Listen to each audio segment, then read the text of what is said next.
Millions of teenagers are logging online right now in distress. They are feeling isolated, nervous, or sad, and they are turning to AI chatbots for emotional support. This reliance is expanding at an uncontrollable rate. A 2026 RAND survey shows young Americans using AI for mental health advice jumped 40%. 1 in 5 ask machines for help. Most concerning, 63% carry this burden entirely alone, telling no parent, counselor, or friend. For over a year, the tech companies managed the fallout from these products privately. When a bot gave dangerous advice or when a child suffered, grieving parents had to file lawsuits one at a time. That quiet period is over. We have placed consumer AI into a vacuum entirely devoid of adult oversight. That lack of structure is taking the harm out of the realm of isolated anecdotes and putting it straight into a sprawling legal docket. The dynamic shifted the moment state governments decided to march into the courtroom. The fight is no longer leaving it up to individual families to hold tech giants accountable. Florida filed an 83-page complaint against OpenAI, acting entirely as a sovereign state. They are demanding changes to how the product operates and seeking damages that could reach into the billions across 10 separate counts. The filing is aggressive. It names the company's CEO, Sam Altman, personally. The state wants him held individually liable, explicitly citing his utter disregard for the risk to human life. Florida's allegations target the core of how the company operates. The state claims OpenAI aggressively marketed to children, suppressed their own internal safety warnings, and released a product that has been linked to mass shooters and suicides. A month before Florida moved, Governor Josh Shapiro's administration in Pennsylvania took action, using a completely different legal theory. This case didn't come from a prosecutor.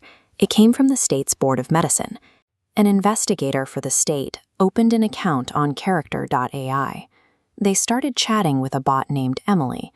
The investigator stated they felt sad and empty, and the bot immediately offered a mental health assessment and began practicing medicine without a license.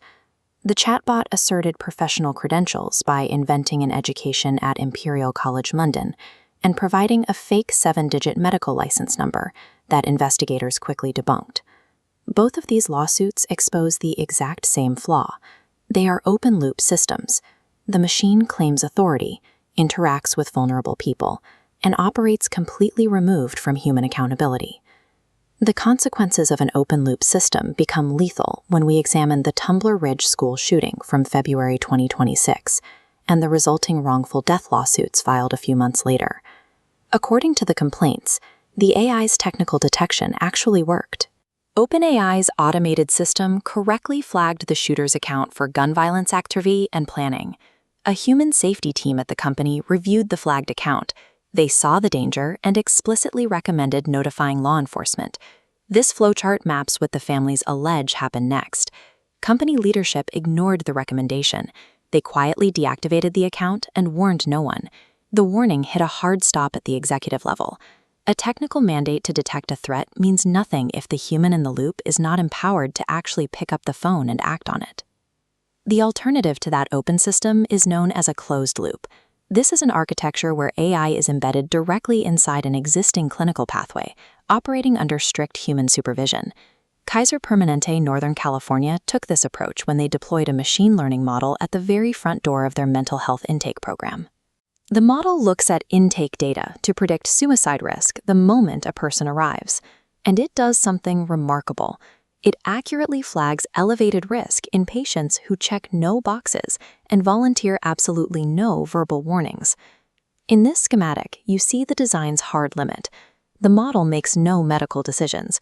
It simply points a bright arrow toward a trained professional. It acts as a radar, widening the view so a clinician can reach someone who might otherwise slip past. This architecture succeeds because it purposefully extends a human clinician's reach. It never attempts to replace their judgment.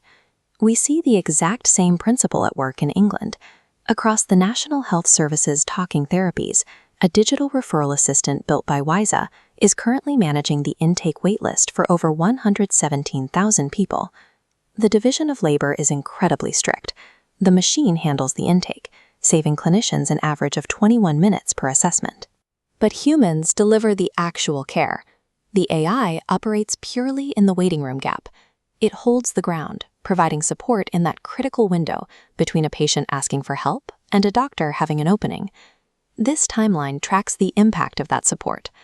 By filling the silence with guided assistance, 19% of users actually met clinical recovery criteria before they ever reached their first formal appointment. The design philosophy is clear. Reach out to the patient early, hand them off cleanly, and let the people do the healing. AI safety has nothing to do with the intelligence of the underlying model.